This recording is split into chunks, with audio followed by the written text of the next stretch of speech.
الحمد لله الذي هدانا لهذا وما كنا لنهتدي لولا أن هدانا الله، والصلاة والسلام على رسوله محمد وعلى آله وأصحابه ومن والاه.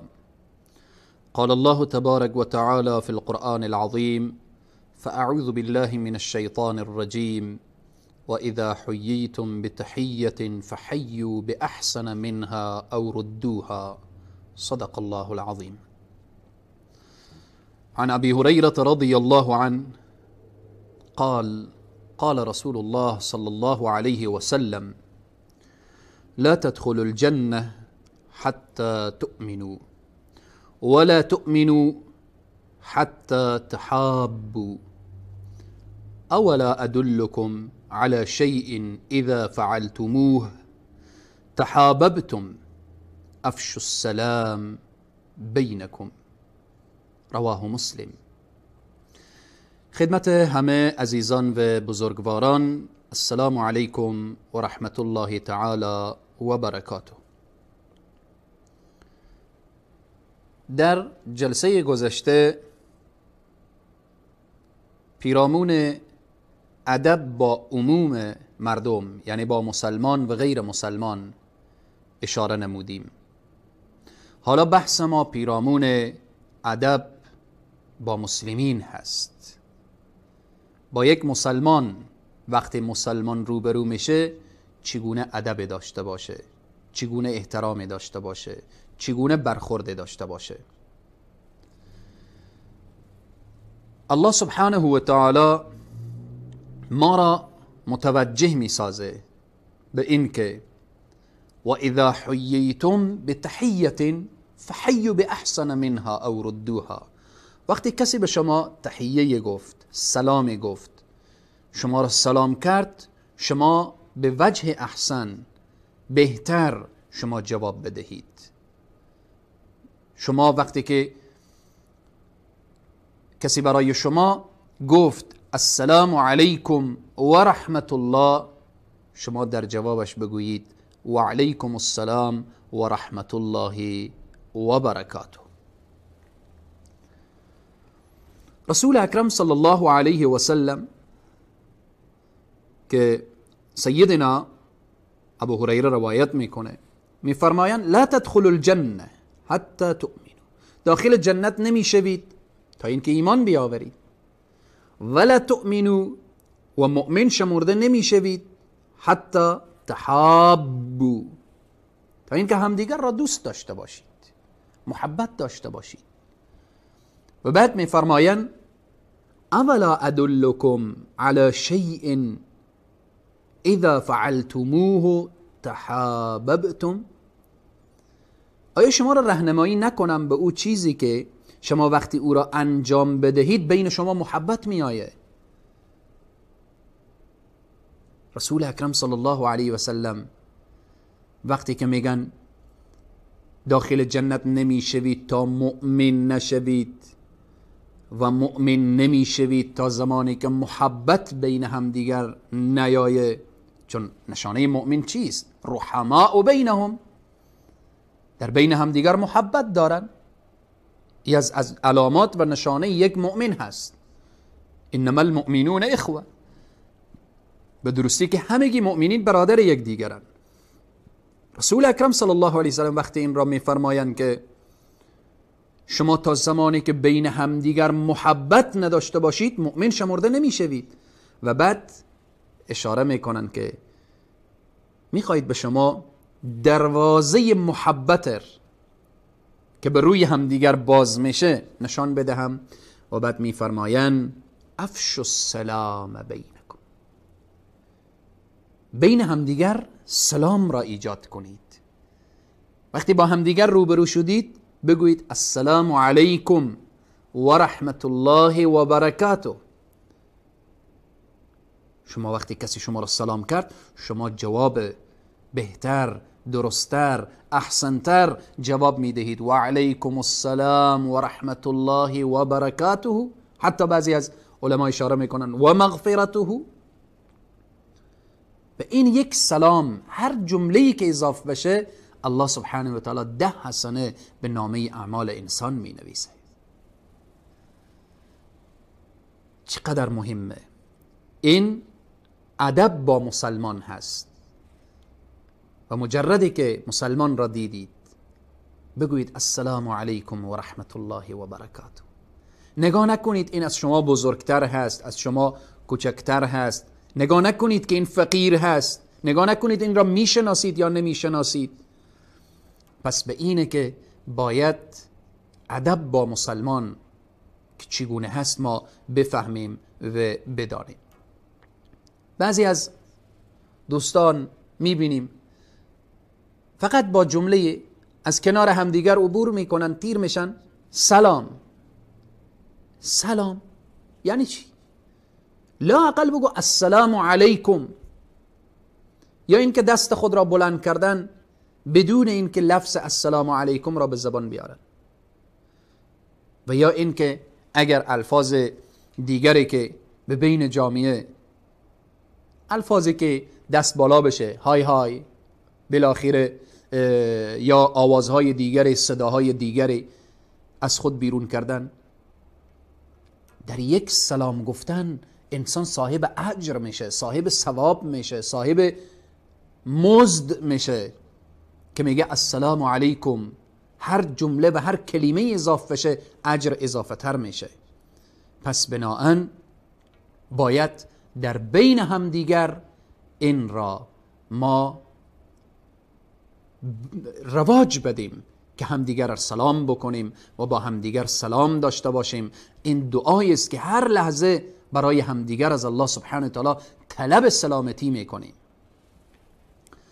از جمله ادب با مسلمان گفتیم سلام دادن به همدیگر، این که میشناسی یا نمیشناسی سلام بکن. السلام علیکم و رحمت الله و برکاته. دوم اجابت دعوت. وقتی مسلمان را دعوت میکنه، ادب با مسلمان اینه که باید انسان دعوت را باید بپذیره. اگر نمیتوانست، عذر داشت، مصروف بود، باید به طرف پیام برسانه که من نمیتوانم به محفل شما، به مجلس شما و بالاخره در برنامه شما شرکت کنم. سوم نصیحت کردن. اگر کسی طلب نصیحت کرد، یک برادر میآیه پیش یک برادر دیگر که این برادر دارای علم، دارای تجربه، دارای دانش، طلب نصیحت میکنه. ادب با مسلمان اینه که باید او را نصیحت کرد. الدین و النصیحه، دین نصیحت هست.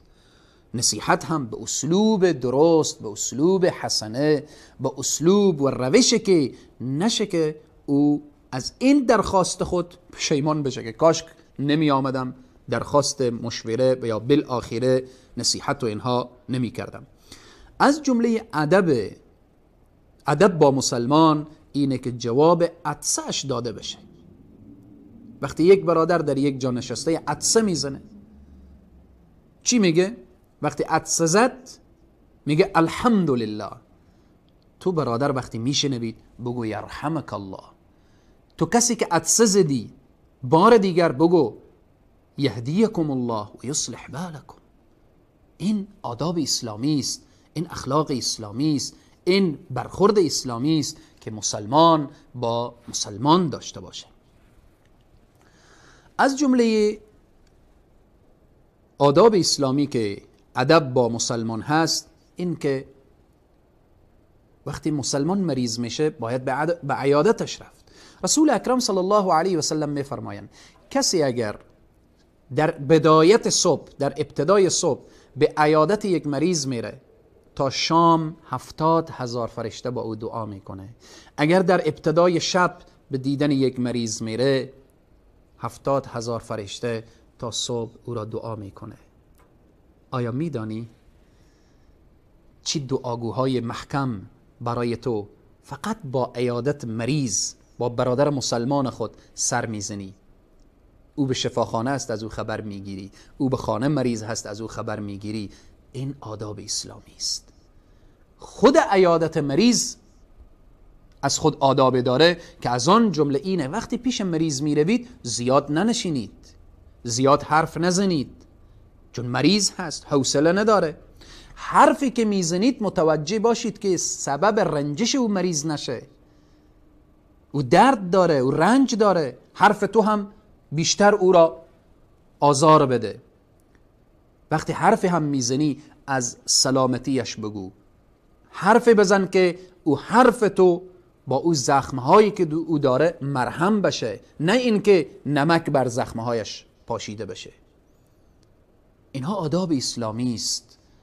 به اینه که شریعت مقدس اسلام وقتی میگه به عیادت مریض رفتی 70,000 فرشته با تو دعا میکنه، خب این اهمیت این عمل رو نشان میده، این جایگاه این آداب اسلامی رو نشان میده.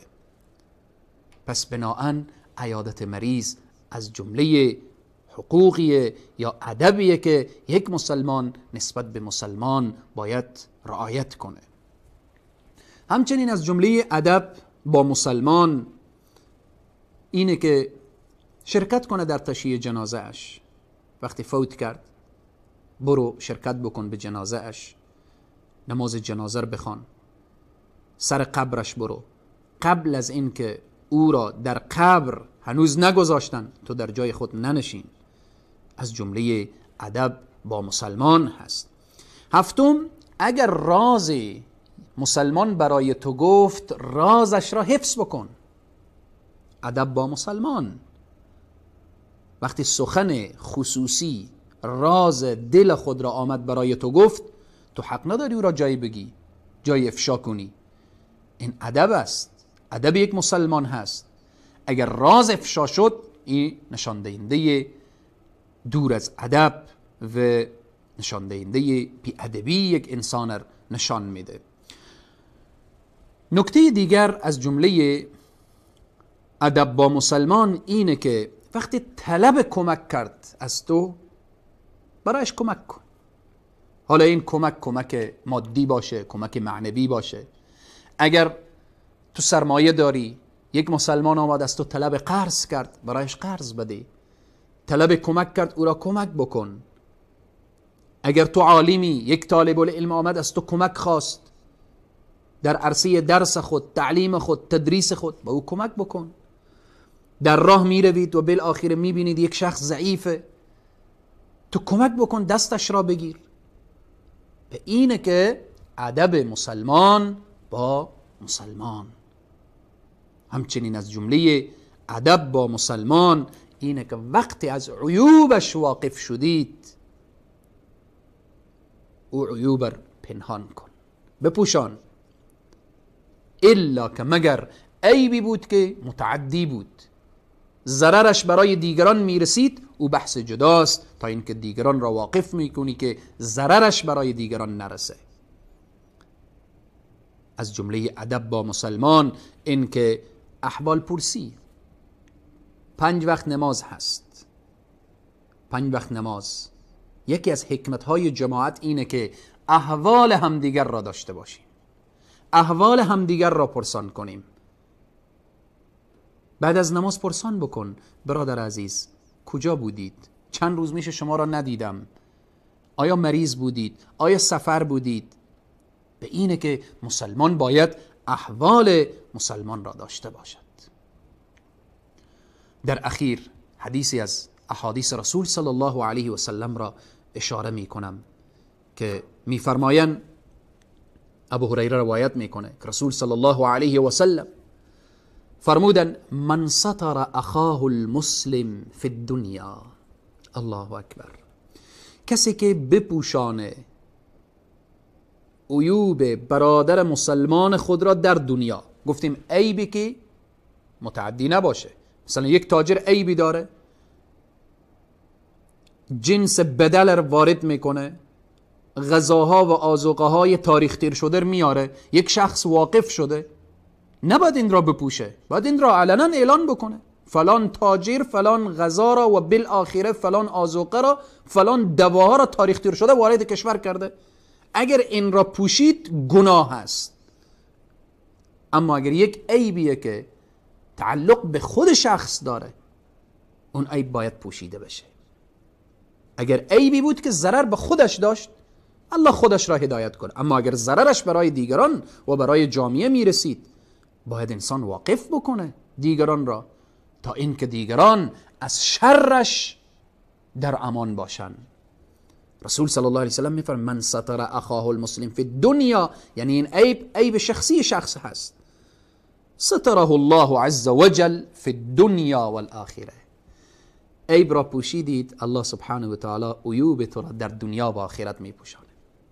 و من نفس عن اخیه کربة من کرب الدنیا، اگر کسی سختی از سختی های دنیا را که دامنگیر برادر مسلمانش شده او را برمیداره، نفس الله عنه کرب یوم القیامه.